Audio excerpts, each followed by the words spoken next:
Sindhudurg academy engineer doctor होण्याचा राजमार्ग। 10वी नंतर स्टेट बोर्डसह जेईई, नीट, एमएच, सीईटी, नाटासाठी इंटिग्रेटेड बॅच सुरू। हैदराबाद, चेन्नई, मुंबई, कोटा येथील तज्ञ प्राध्यापकांचे मार्गदर्शन। डिजिटल स्मार्ट बोर्डसह एसी क्लासरूम। 6 वर्षांची यशस्वी परंपरा।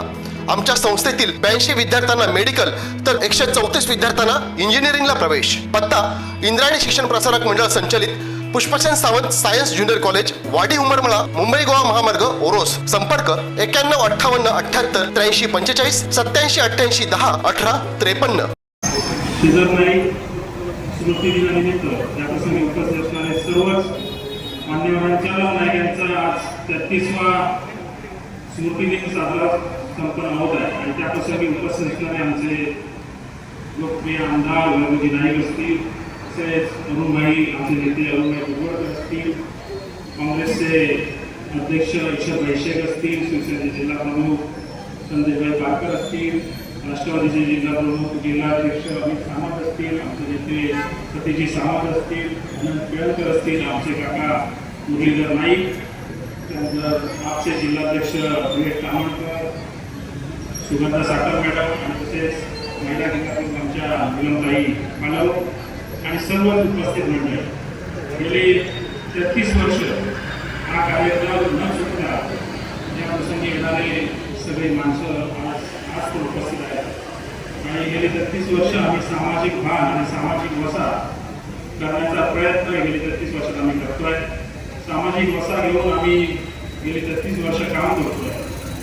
काही वृक्षारोपण 10,000 वृक्षांची लागवड असतो, आज अशोक आंबेडकर साहेबचा विजय आहे आणि त्यांनी आणि आम्ही सर्वांनी मिळून वृक्षारोपणचा कार्यक्रम 10,000 झाडं लावण्याचा कार्यक्रम हाती घेतला होता आणि तो आम्ही सक्सेस करून दाखवला। त्यानंतर स्पर्धा असो, मॅरेथॉन सारख्या स्पर्धा असो, निबंध चित्रकला स्पर्धा असो, काटम स्पर्धा आणि स्पर्धा या कार्यक्रमामध्ये घेतल्या। तसेच गुणवंतांचे सत्कार असो, महिला बचत गटांचे सत्कार असो, ज्येष्ठ नागरिकांचे सत्कार असो आणि दरवर्षी होणारा रक्तदान शिबिर असो, हे आम्ही कायमच करत आलेलो आहे। गेले 33 वर्ष हे सामाजिक भान घेऊन आम्ही काढत आलेलो आहे। ज्यावेळी सिद्धार्थ नाईकांचा वारसा जपताना त्यांनी जी आम्हाला शिकवण दिली, त्यांनी लहानपणी शिकवण दिली की सामाजिक भान ठेवून सामाजिक कार्य करून त्यानंतर समाजाचं भान ठेवून त्यानंतर राजकारणात येऊन काही राजकारणात आल्यानंतर त्या सामाजिक भान ठेवलं पाहिजे। हा त्यांचा वारसा आम्ही त्या ठिकाणी जपतो। खरं म्हणजे 33 वर्षात या ठिकाणी येणारी न चुकता येणारी सुद्धा मंडळी आहे, त्याचं नाईक कुटुंबियांच्या वतीने मी खरोखरच आभार व्यक्त करतो। आबा दुकांडे असतील, अबू पटेल असतील, कोदे साहेब असतील, परब साहेब असतील आणि अशी अनेक मंडळी, साहेबाबा साहेब असतील, भास्कर राणे असतील आणि या सर्व मंडळी ही न चुकता या कार्यक्रमाला हजर राहतात। त्यांचं आता वेगवेगळ्या आलेल्या आमच्याकडे पांढऱ्या असतील आणि सर्वच जण न चुकता या कार्यक्रमाला येतात आणि खरोखरच त्यांचा आभार मानणं खूप गरजेचं आहे। सामाजिक भान ठेवलं पाहिजे की या कशासाठी सांगतोय, कारण त्यावेळी सुद्धा एक सामाजिक कर्तव्य पार करून त्यानंतर लोकांमध्ये जाऊन लोकप्रतिनिधी होण्याची एक प्रथा होती। म्हणजे सामाजिक भान ठेवणं, सामाजिक कार्य करताना नंतर राजकारण आणि सामाजिक कार्य पहिलं आणि त्याच्यानंतर राजकारण करून राजकारणामध्ये स्थान आपलं निश्चित करण्याची एक प्रथा त्यावेळी पण होती आणि आजही ती आहे। पण आता खरं म्हणजे मी सांगेन की आता इथे अनिलबाई पण बसले, रुबाई पण बसले, पण आता मार्केटमध्ये एक चर्चा आहे की सरपंच व्हायचं असते तर 10 लाख रुपये लागतात, नगरसेवक व्हायचं असेल तर 15 लाख रुपये लागतात, जिल्ह्यामध्ये सदस्य व्हायचं असेल तर 40 लाख रुपये लागतात आणि आमदार व्हायचं असेल तर 20 कोटी रुपये लागतात आणि खासदार व्हायचं असेल तर 100 कोटी रुपये। अशी प्रथा या ठिकाणी पडलेली आहे। पण सामाजिक भान ठेवून जर काम केलं, समजा हीच प्रथा आपण चालू ठेवू तर सामाजिक काम करणाऱ्यांना ते प्रोत्साहन मिळणार नाही, सामाजिक वसा जपणाऱ्यांना हे प्रोत्साहन मिळणार नाही। त्यामुळे आपण जो लोकप्रतिनिधी निवडतोय तो सामाजिक भान ठेवणारा निवडावा, म्हणजे तो मदतीला येईल। कोण कोणाचं रेशन कार्ड कशाला करेल, कोण ब्लड कॅम्प कशाला घेईल, कोण कोणाचे सत्कार कशाला करेल, आमच्या करण्याची आज म्हणजे गरज आलेली आहे। ही जी आज जे राजकारणामध्ये आपण वापरतोय फक्त आणि फक्त पैशाच्या पाठी सत्ता, सत्तेतून परत पैसा आणि पैशातून परत सत्ता, असं हे राजकारण आज झालेलं आहे। पण सामाजिक भान जपायचं असेल तर सर्वांनी म्हणजे इथे जागरूक मंडळी आहे त्यांनी हे भान जपलं पाहिजे. येत्या काळात असे लोकप्रतिनिधी आपण निवडून दिले पाहिजे की ते समाजाचं काहीतरी वेगळं आपलं असं म्हणून काम करताय, समाजात काही वावरतात अशा प्रकारे आपण त्यांना भाग आहे की नगरपंचायतचा एक किस्सा सांगेल. कारण मागच्या 5 वर्षात एक नगरपंचायतचं इलेक्शन झालं आणि बांधकरवाडीची मंडळी ती आहे की माहिती नाही, पण एक काही नगरसेवक लोकप्रतिनिधी बाजारातला तो एका बांधकरवाडीचा उभा राहिला. त्याचा तिथे काही संबंध नव्हता आणि काही संबंध नसताना तिथे फक्त 8 दिवसात फॉर्म भरला, तिथे तो निवडून आला. तो फक्त पैशाच्या जीवावरती आला, तिथे काहीच त्याचा संबंध नव्हता. आज तोच वॉर्ड विकासापासून वंचित आहे आणि ते तिथे लोक बांधकरवाडीचे असतील तर त्याला सगळ्यांना माहिती असेल की तो वॉर्ड पूर्णपणे वंचित आहे. आणि अशा प्रकारचं काम तिथे झालं कारण पैशाच्या जीवावरती जेव्हाही लोकप्रतिनिधी निवडून देतात तेव्हा विकासाशी त्याचा काही संबंध नसतो. त्यामुळे आजही तसं आहे. आणि दुसरी गोष्ट म्हणजे आजही तो लोकप्रतिनिधी छातीटोकपणे सांगतोय की मी परत एकदा ते उभं राहिलं तर मी निवडून येईल. तर विकास काम केले नाही, कुठेही आम्हाला निवडून उभा करा, मी निवडून येईल अशा प्रकारचं वक्तव्य त्या लोकप्रतिनिधींना केलं जातं. म्हणजे फक्त पैशावरतीच लोकप्रतिनिधी पुढे आपण निवडून येणार काय हा विचार करण्याची गरज आम्हाला तुम्हाला आहे. त्यामुळे हाच जो सिद्धनायकांचा वारसा असेल, सिद्धनायक अशा ज्येष्ठ मंडळींचा वारसा असेल तर तो जपण्यासाठी आपण सर्वांनीच प्रयत्न केला पाहिजे. सामाजिक भान आणि सामाजिक चळवळ ही मराठा जत्रा कामाने ती जिवंत ठेवली पाहिजे हेच या प्रसंगी मी सांगेन.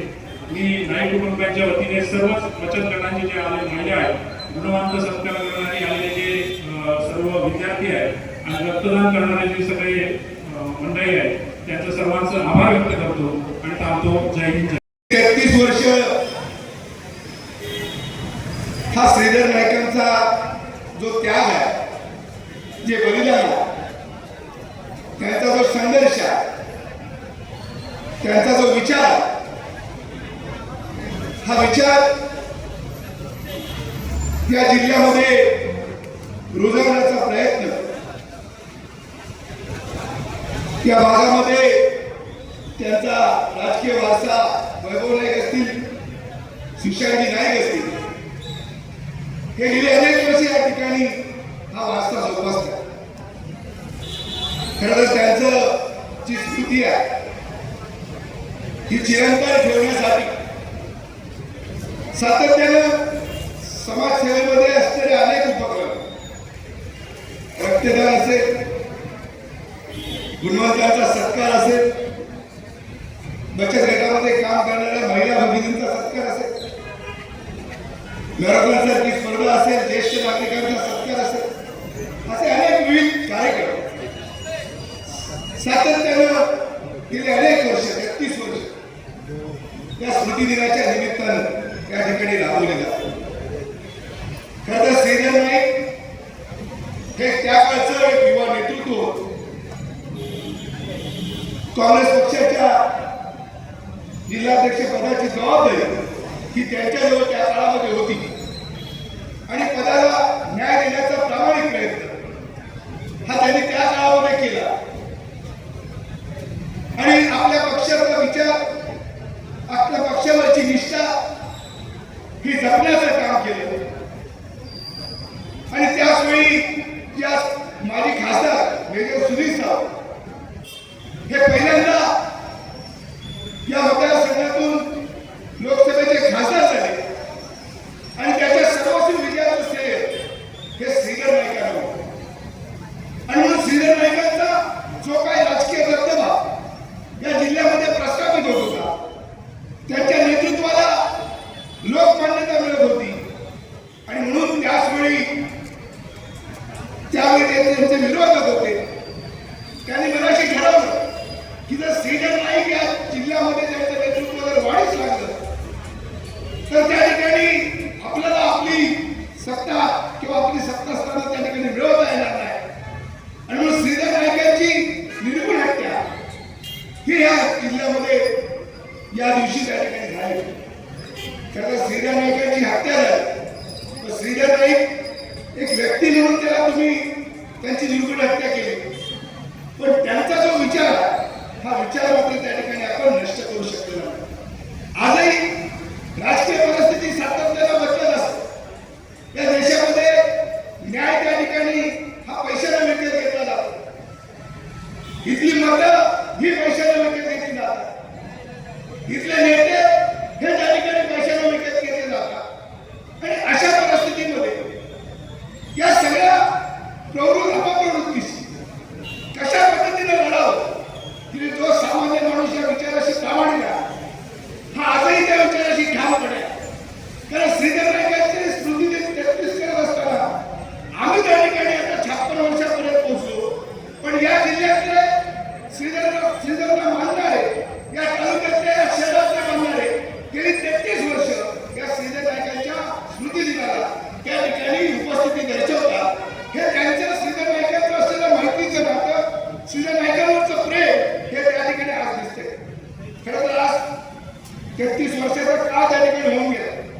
या जिल्ह्यामधल्या सामाजिक जडणघडणीमध्ये फार मोठं योगदान हे नाईक कुटुंबियाचा. श्रीधर नाईक तर त्या ठिकाणी तडफेने लढतच होते, पण त्याबरोबर स्वर्गीय विजयराव नाईक सुद्धा यांचा सुद्धा मोलाचा वाटा या कणकवली, विशेषतः कणकवली आणि सिंधुदुर्ग जिल्ह्याच्या या जडणघडणीच्या मध्ये योगदान. आणि मग ते विसरून चालणार नाही. आणि मी सातत्याने सांगत असतो, प्रत्येक स्मृती दिनाला सांगत असतो की श्रीधर नाईकांची हत्या, ते त्याग आणि ते बलिदान झालंय, हे फक्त नाईक कुटुंबियांचं दुःख राहता कामा नये, ते समाजाचं दुःख बनलं पाहिजे. आणि कशा पद्धतीने आपण तो संघर्ष, ती लढाई समाजामध्ये उभी केली पाहिजे.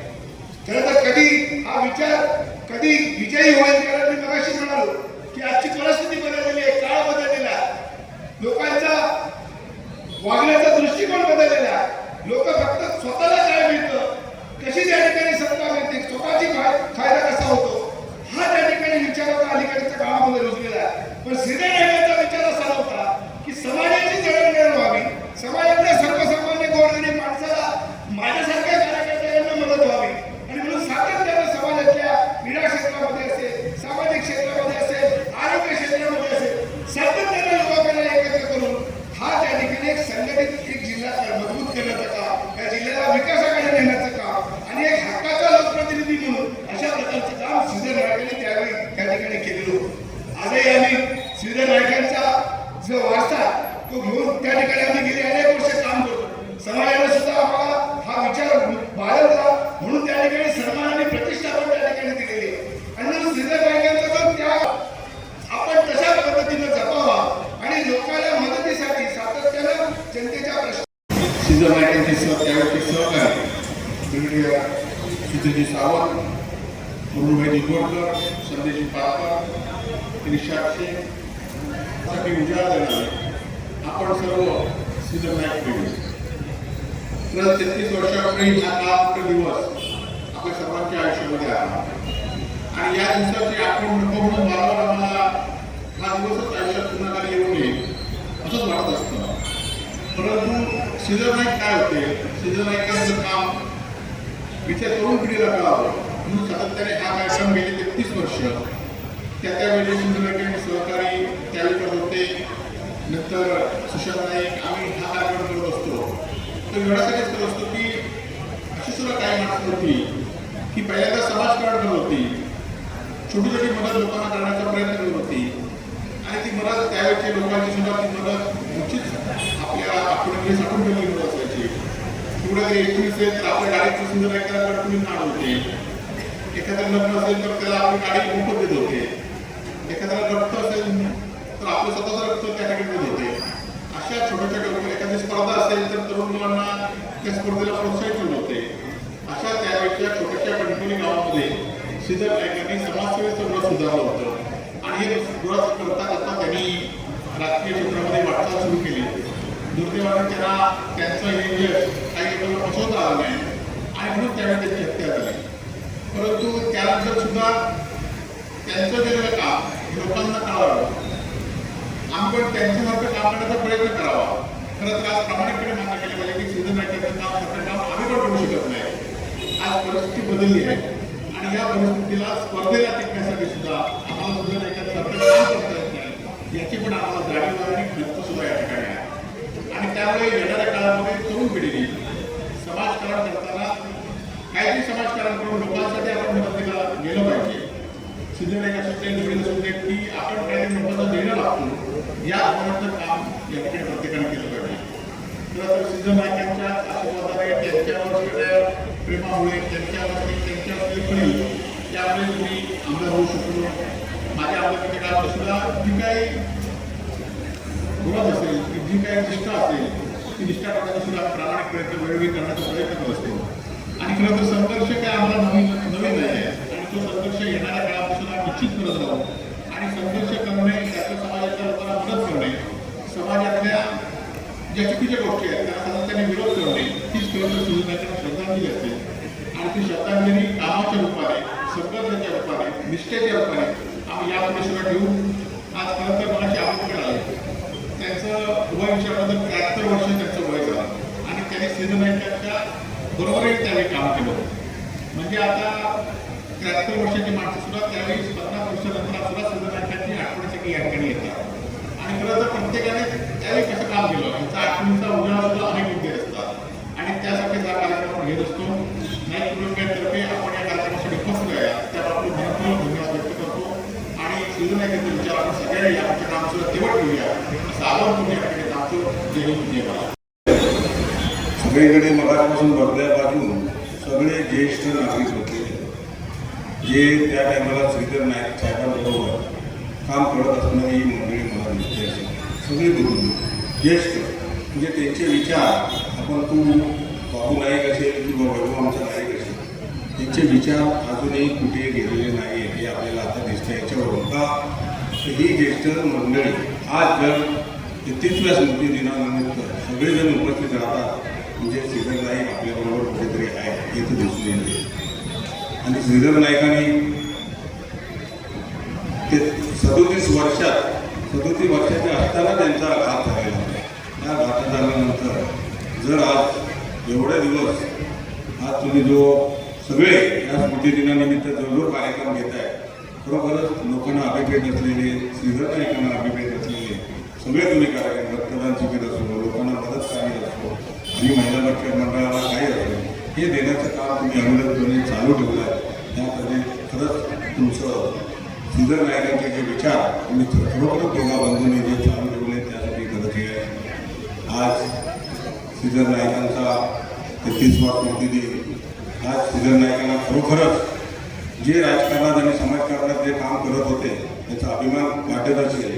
कारण का तर आज वैभव नाईक असो किंवा आमचा बाबू नाईक असो आज नाईक कुटुंब म्हटलं आणि सिंधुदुर्ग जिल्हा म्हटलं तर वेगळं ठरणार नाही. सिंधुदुर्ग जिल्हा म्हणजेच नाईक कुटुंब असं समजलं जातं. म्हणजे जे श्रीधर नाईकांनी स्वप्न बघितलेलं ते तुम्ही दोघांप्रमाणे आणि सगळ्यांना मिळून आज जे पूर्ण केला त्याबद्दल खरंच तुमचं कौतुक करावं त्याचं गौरव आहे. श्रीधर नाईकांच्या या स्मृती दिनानिमित्त मी माझ्यातर्फे माझ्या शिवसेनेतर्फे आणि आदरणीय खासदार विनायक राऊत साहेब पण येणार होते पण त्यांना मुंबईतली जबाबदारी पदवीधर मतदारसंघाची वगैरे आणि ज्या मातोश्रीवर मिटिंग असल्या कारणाने ते येऊ शकले नाही म्हणून त्यांच्यातर्फे या स्मृती दिनाच्या सगळ्या तुम्हाला अभिवादन करून इथेच थांबतो. जय हिंद जय महाराष्ट्र. सिंधुदुर्गाची वाट लावली आज देखील तो संघर्ष चालू आहे. याला एकच उपाय आहे. या विचाराशी ज्यांना पटतो विषयाला पटतो पैशाचा वापर राजकारणासाठी जे करतात आणि त्यांना पटतो त्याने आमच्यावर नाव नाही. त्याने आपलं काम करावं. पण ह्या प्रवृत्तीच्या विरोधात दिगोडकर साहेब होता पहिल्यांदा तुम्ही आपलं भाषण ऐकलं चांगलं बोलता पण तुम्ही एक पक्ष म्हणून ह्या विषयाला समर्थन देत आहे. वैभव नाईकला हा काही वैभव नाईकचा लढा नाही आहे ना सुशांत नाईकचा लढा आहे. हा आमचाच लढा म्हणून आम्ही करतो आणि त्याला ताकद देण्याचं काम तुम्ही लोकांनी करा अशी अपेक्षा आहे. की अनेक पक्ष इथे आहेत आपचे पण आहेत आणि छोटा पक्ष आहे कणवाडे हे पण आहेत. तुम्ही आहात काँग्रेस आहे राष्ट्रवादी आहे. हे पहिल्यांदाच हे सगळे एकत्र आलेले आहेत आणि फार मोठी ताकद आहे. तर या ताकदीला तुम्ही प्रामाणिकपणे एकसंघपणे वाढवली पाहिजे आणि ह्या प्रवृत्ती विरुद्ध लढलं पाहिजे. राजकारण हे फक्त रस्ते बांधण्यासाठी आणि हे करण्यासाठी काम नाही. प्रवृत्ती ही सर्वात महत्वाची असते. प्रवृत्ती ही नसेल, प्रवृत्ती गलिच्छ असेल तर समाजही कसा होत जातो आणि सामान्य गरीब लोकांना त्याचा त्रास भयंकर व्हावा लागतो. आता हे युटूबच्या लढाया चालूच आहे. याला समर्थपणे तोंड दिलं पाहिजे आणि संघर्ष केला पाहिजे. अनेक लोक घाबरून आता दूर राहतात. आम्ही नव्हतंच फिरवलं म्हणतात आणि आता त्यांच्या चोरांबरोबर जाऊन राजकारण करायला लागतात. कोण आहे ते सगळ्यांना माहिती आहे. मी प्रत्येक माणसाला ओळखतो आणि म्हणून निवडणुकीमध्ये ती भूमिका घेतो. मी कुठल्याही पक्षाला असेल पण श्रीधर नाईकच्या मर्डरच्या विषयावर आम्ही पुढे जातो, लोकांना कन्व्हिन्स करतो. काल देखील एक मोठा मेळावा कुडाळमध्ये झाला. मुंबईचे लोक होते. त्यांना देखील मी सांगितलं या प्रवृत्ती विरुद्ध तुम्ही लोकांनी सुद्धा लढायला पाहिजे. तर एक जबरदस्त ताकद निर्माण होईल. आता आपण बोललो परत पुढच्या वर्षी 22 जूनला आपण वेगळा काय होणार नाही. हा एक विषय घ्या सर्व पक्षांनी, कारण खून मारामारी हा काय राजकारणाचा विषय नाही. आणि ते जर इथे येत असेल तर पहिलं त्यांना खेचून काढलं पाहिजे, पहिलं त्याला विरोध केला पाहिजे की असं, कारण मर्डर अनेक झाले आणि म्हणून सर्व पक्षांनी या विषयावर विचार करावा आणि एकत्र यावं. या विषयावर हा संपवण्यासाठी एक जबरदस्त लढा तुम्ही जर लढाल तर यश काय दूर नाही. लोक त्यांच्या बरोबर नाही आहेत, पण आपण त्यांना सर्वांना एकत्र करणे हे इम्पॉर्टंट आहे. हेच या प्रसंगी श्रीधर नाईकच्या या आपल्या कार्यक्रमावर मी श्रद्धांजली देण्यासाठी आलेलो आहे. आपण सर्वांनी हा एक विषय समाजाला घातक, देशाला घातक, तरुण मुलांना घातक असा विषय आहे. याच्याविरुद्ध लढणं आपलं काम आहे. आम्ही तर लढतोच आहे. आमदारकी मी फेकून दिली याच्यासाठी, पण आपण लढण्याचं काम सर्वांनी करावं. समोर येऊन सुद्धा किंवा पाठीमागून सुद्धा काही हरकत नाही. कारण या विचाराला, दहशतवाद विरोधात लढायला सर्वांनी पाठिंबा द्यावा आणि काम देखील करावं विनंती करतो. याच शब्दाने मी श्रीधर नाईक यांना पुन्हा श्रद्धांजली देतो. जय हिंद, जय महाराष्ट्र. निवडणुकीमध्ये बऱ्याच लोकांचा विरोध होता, कारण मी एकदम आलो होतो आकाशात आणि उमेदवार झालो. त्यामुळे जुन्या लोकांना, बऱ्याच लोकांना ते रुचलं नाही. पण श्रीधर नाईकनी ही जबाबदारी स्वतःच्या अंगावर घेतली आणि पूर्ण मतदारसंघात माझ्याबरोबर फिरली आणि अनेक लोक त्यावेळेला आमच्याशी जोडले गेले. त्याचं कारण असं होतं की श्रीधर नाईक मोस्ट पॉप्युलर, या जिल्ह्यामध्ये सगळ्यात पॉप्युलर असा नेता जर होता तर श्रीधर नाईक होता. आणि म्हणून त्यांना माहीत होतं कुठे जायचं. पूर्ण मतदारसंघात म्हणजे संगमेश्वर पासून दोडामार्ग पर्यंत आमच्याबरोबर 24 तास आम्ही गाडीत असायचो, फिरलो. माझा विजय झाला. त्यांनी मला इथे मिरवणुका झाल्या. मग श्रीधर नाईक मला घेऊन दिल्ली एअरपोर्टला गेला मुंबईच्या, आणि आम्ही दिल्लीला गेलो. अचानक एक दिवस बातमी आली की श्रीधर नाईक आमच्या फ्लाईट टाइम आम्ही विमान घेऊन दुसऱ्या दिवशी सकाळी पोहोचून येते आणि श्रीधर नाईक यांना खांदा देऊन याच ठिकाणावर आम्ही गेलेलो आहोत. म्हणून माझ्या बाबतीत एवढंच आहे की माझी पर्सनल सुद्धा लढाई आहे. कारण ज्या माणसाने आमच्यासाठी एवढा त्याग केला, एवढं कष्ट केलं, तर त्याच्या आठवणीला आपल्याबरोबर ठेवलं पाहिजे. कारण मी सैनिक आहे. सैनिक आपल्या साथीदाराला मारेवर सोडत नाही आणि कायम जो काही संघर्ष असेल तो टिकवला पाहिजे. कारण श्रीधर नाईक हे आपल्यातून गेले हे सत्य आहे.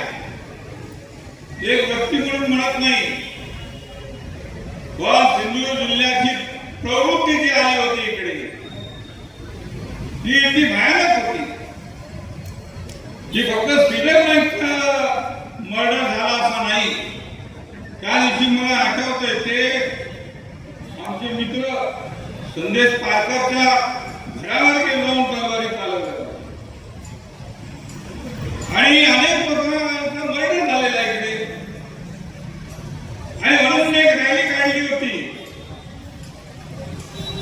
संगमेश्वर टू दोडामार्ग पदयात्रा काढली होती दहशतवादावर. कारण मी खासदार होतो आणि दहशतवाद्यांशी लढूनच मी रिटायर होऊन इथे आलो होतो. इथे दुसरा दहशतवाद चालू आहे. म्हणजे काश्मीरमध्ये दहशतवादाशी लढताना मला कधी कल्पना नव्हती की मी राजकारणात गेल्यावर तिथे परत तेच करावं लागेल. तर तेच करायला लागलं आणि खासदार म्हणून दहशतवादाविरोधात, ड्रग्स स्मगलिंग विरोधात मी अनेक वर्ष लढून आलेले. त्यावेळी मला माहिती आहे की भास्कर राणे तिथे समोर आहे, ते इथे आपण बसत नाही का मला माहित नाही. मारेकरांनी श्रीधर नाईकला मारल्यावर मारेकरी पळत होते आणि या भास्कर राणे आणि त्यांच्या साथीदारांनी गड नदीमध्ये जाऊन त्यांना पकडलं. ही खरीच बहादुरी आहे. आणि त्यावेळेस तो आम्हाला किती विरोध करून दे, काय करून दे, पण आम्ही त्याच्या त्या कृत्याला मानतो. त्या असे अनेक लोक इथे लढलेले आहेत. तुम्हाला फिजिकली लढलेले आहेत. चाकू सुरीचे लढाई झालेले आहेत. राजकारण काय असतं, राजकारण होत होतं. इथे राजकारण अनेक वर्ष चाललेलं आहे. पण आम्ही विरोधकाबरोबर निवडणूक संपल्याबरोबर एकत्र बसून चहा प्यायचो. आणि वडील सुद्धा किती निवडणुका लढले मला माहित नाही. तर या राजकीय वातावरणाशी आम्ही पूर्णपणे इथे या जिल्ह्यामध्ये काम करत आहोत पिढ्यानपिढ्या. आणि या जिल्ह्यामध्ये एक वाईट वातावरण श्रीधर नाईकच्या मर्डरमुळे झालं. माझ्या पक्षातल्या लोकांनी मर्डर करणाऱ्यांना मदत केली. हे आता दुसरीकडे आहे. आणि तो संघर्ष आमचा इतका झाला की पुढे जाऊन मला काँग्रेस पक्ष सोडावा लागला. आमदारकीचा राजीनामा द्यावा लागला. लोक म्हणतात हे कशाला कला काय, पण ज्या प्रवृत्तीने तुम्ही पक्षात घेताय त्या प्रवृत्ती जर इतक्याहीन आणि खतरनाक असतील तर त्यांच्याबरोबर बसता येत नाही. मी सोनिया गांधींना पण सांगितलं. मला कारण म्हटलं याच्यासाठी नाही आहे. माझं कारण आहे प्रवृत्ती. ज्या कलाकारांनी राजीव गांधींची हत्या केली त्याच प्रवृत्तीला आपण चालना देणार आहोत का? राजकीय लोकांना वाटतंय काय केलं नकळत नाही. राजकारणी बरोबर आहे, आपलं राजकारण कळत नसेल, पण मी तत्वाशी आणि विचारासाठी प्रामाणिक राहिलेलो आहे. आणि आजच्या जगामध्ये सर्वांनी राजकीय विषय बघू नये. सर्वांनी आपली तत्व ही जोपासली पाहिजे. त्यासाठी लढलं पाहिजे. त्यासाठी त्याग केला पाहिजे.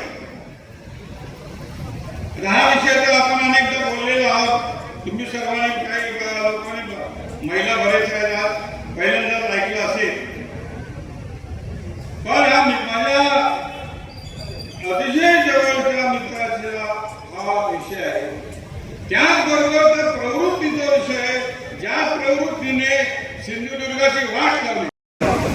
33 वर्ष जरी उलटून गेली असतील तरी आजही श्रीधर नाईकांच्या आठवणी तेवढ्याच आत्मीयतेने इथे कणकवलीतील नव्हे तर सिंधुदुर्ग जिल्ह्यातील लोकांच्या मनात ठेवत आहेत. हे आज या इथे उपस्थित असलेल्या जनसमुदायावरून दिसत आहे.